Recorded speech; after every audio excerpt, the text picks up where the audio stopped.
Hello, it is Topical Tuesday, April 11th, 2023. Steve Sipress here, and perhaps by now you've heard of the fiasco of this Bud Light influencer endorsement marketing campaign where they paid a cross-dressing guy to represent their brand, and in the span of about a week, Anheuser Busch, the parent company of Bud Light, lost about $4 billion in value of the corporation. Now, they're still valued nearly $130 billion. So is $4 billion a big deal to them? Well, not as much of a big deal as it would be to you or me, I'm guessing, but still, it's got to be kind of a big deal. Now, Anheuser-Busch, as a corporation, handles hundreds and hundreds, I think over 500 brands. So I'm not sure what percentage of the overall company, I don't care enough to look it up, I'm sure you can if you want, that Bud Light represents of the Anheuser-Busch, overall dynasty there. But $4 billion out of 130, that's pretty sizable. So what happened is, is there anything wrong with a guy that wants to dress like a girl and prance around, or a girl wants to dress as a guy? Of course, do whatever you want to do.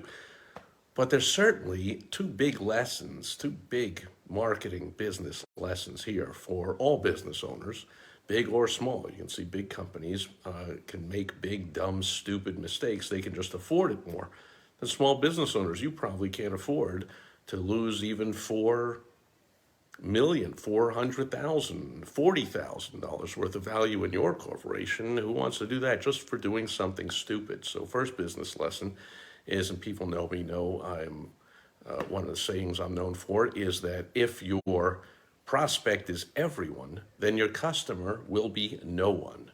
And to you, that could be a customer, a client, a patient, a member, whoever it is. If you're targeting everybody, if you're trying to get everybody to like you and to buy your stuff, your product, your service, to do business with your company, you're going to end up having nobody. You want to zero in on a narrow target, at least with different ad campaigns. So this ad campaign could have been targeting narrowly cross-dressing guys and people that really love cross-dressing and all that kind of stuff. But that means they would have run ads in Cross-Dressers Monthly and Transgender Weekly, and I'm confused about what my gender is, daily, and what, going right to that market. But instead, if they put out these messages, broad market, and thanks to social media these days, you got to be careful, because even if you attempt to make some bizarre off-target message that is ignoring or insulting 95% or 98% of your current clients or customers or patients or members, it's likely that one of them is going to share that on social media, and that thing can go crazy. And you can, instead of targeting just that small target, that small ad or campaign or email or post or whatever you did, can go into the public realm thanks to social media, and can go viral, and you can have a lot of damage done to your brand. So that's lesson number one. If you try to get everybody, you're going to get nobody. Lesson number two is be careful who you hire and who you get advice from and who you pay attention to. This VP of marketing for Bud Light, I saw a video. I guess I shouldn't be flabbergasted because I've seen it over and over. I've helped lots of business owners not make this mistake, but who hired this person and who hasn't already fired this person? This person has all the trappings of the BS in the marketing world. She has a degree from Harvard, then she has an MBA, a Master's of Business Administration from the Wharton School at Pennsylvania University. So great Ivy League pedigree there. But did she ever run a business? She probably never even ran a lemonade stand. She probably never had a bicycle route. I mean, she exhibits no knowledge whatsoever of how to successfully grow a business, and she exhibits, like I just said, a lot of knowledge of how to really screw it up. I saw her, and then her career up until becoming the VP of Bud Light was a couple other type of, corporate type of branding nonsense in Anheuser-Busch and other companies, but never actually building a business. I'm sure Anheuser and Busch, way back when, built that company from scratch and wouldn't have done any nonsense like this. I saw some video on social media. She was talking all about, we got to rebrand. It's a dying brand. It's outdated. We got to go after a new youth market, and this is the way to do it, to be inclusive and in other words, to go after everybody, which I just referred to, is huge mistake. So if you are hiring people because they have a marketing degree, or in their title or on their LinkedIn, it says marketing for other companies, but you don't ask them some really important questions about what kind of marketing have they done and who are their biggest influences marketing. If you want help, by the way, I've helped a lot of people make these hiring decisions or bring in consultants, and I can help you with what questions to ask them and who to look for of who their influences are and where they learn marketing from and who they study and what they pay attention to. If they pay attention to people like her and to brands full of Ivy League graduates with lots of pieces of paper and ivory towers and what they think of marketing, stay far, far, far away. You want people that are in the trenches, that are hopefully, ideally, you want people that have built businesses to where you want your business to be. And they've built it from where you are to where you want to be. And that is never done with Ivy League degree BS. Oh, we've got to ignore everybody and rebrand the whole thing. And what a big mistake. And by the way, I see people on social media, the backlash is they're not just upset at Bud Light, they're upset at Anheuser-Busch in general. And if they knew, probably most people think of Anheuser-Busch as Bud and Bud Light. And they might know a couple of other brands, but they probably don't know all 500 and something brands of Anheuser-Busch. If they did, I have a feeling their losses would be even bigger. Because people just, first of all, Bud Light, I haven't drank a beer in, 30 years or something, but pretty sure when I was back then, when I was drinking, do you think I cared whether it was a Bud Light or a Miller Light or a Coors Light or a Michelob Light or whatever?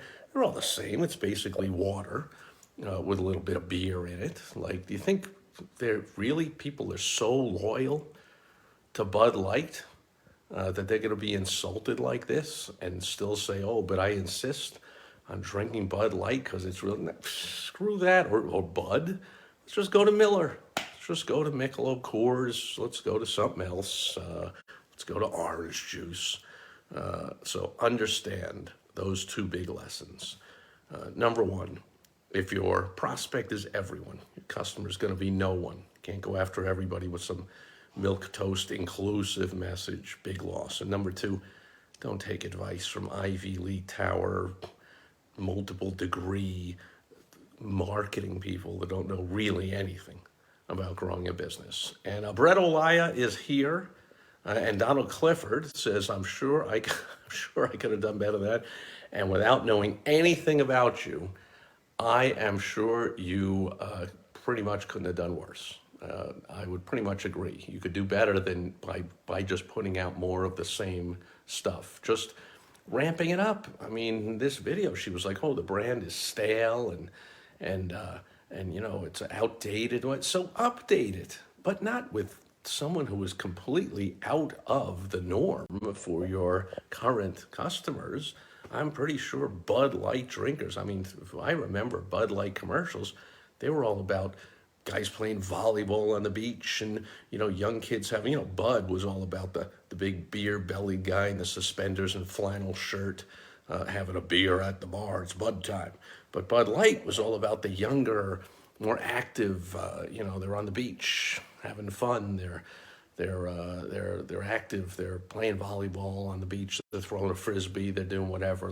You can update that by having someone who is a young, athletic person throwing a frisbee around say, hey, I like Bud Light because it saves on calories and whatever. You don't have to go all the way to the deep end and say, hey, you know what?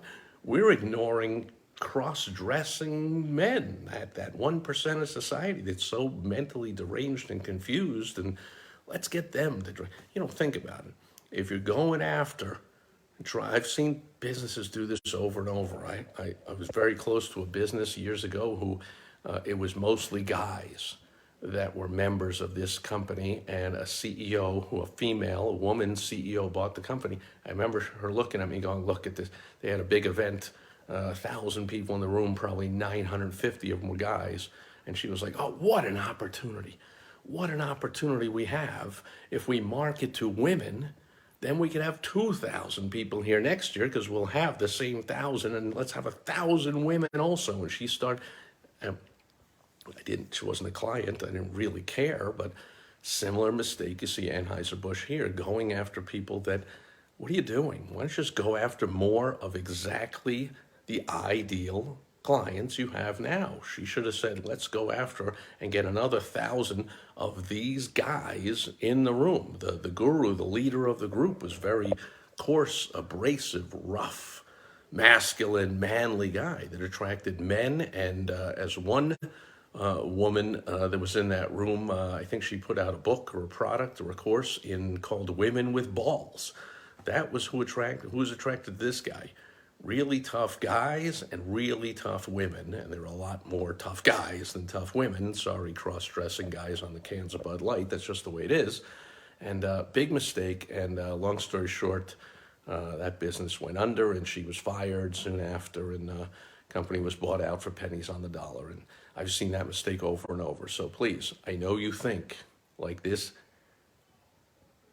just wrong thinking VP of Bud Light marketing thought, wow, we have all the current Bud Light drinkers. Now let's go out and get some new people into the fold. Big mistake, okay? You want more of the same people. So right now, the way to solve this, one way is get on the phone with me and we can have a short phone call. I can't give you all day, but go to helpfromsteve.com. That goes to my calendar. We can hop on the phone. I'll help you out with this. But in a nutshell, basically, take a look and examine who are your best current clients, patients, members, customers, wherever they are, and say, now how do I find more of them? Not how do I find the opposite of them. That makes no sense. And hopefully you'll learn that lesson from this Bud Light fiasco. And that'll do it for Topical Tuesday, April 11th, 2023. Thanks for being here live. Thanks for your input. And thanks for watching on the replay, if that's what you're doing. And I will catch you back here again tomorrow on Worldwide Web Wednesday. We're going to talk about making money via the internet. See you then. Bye-bye.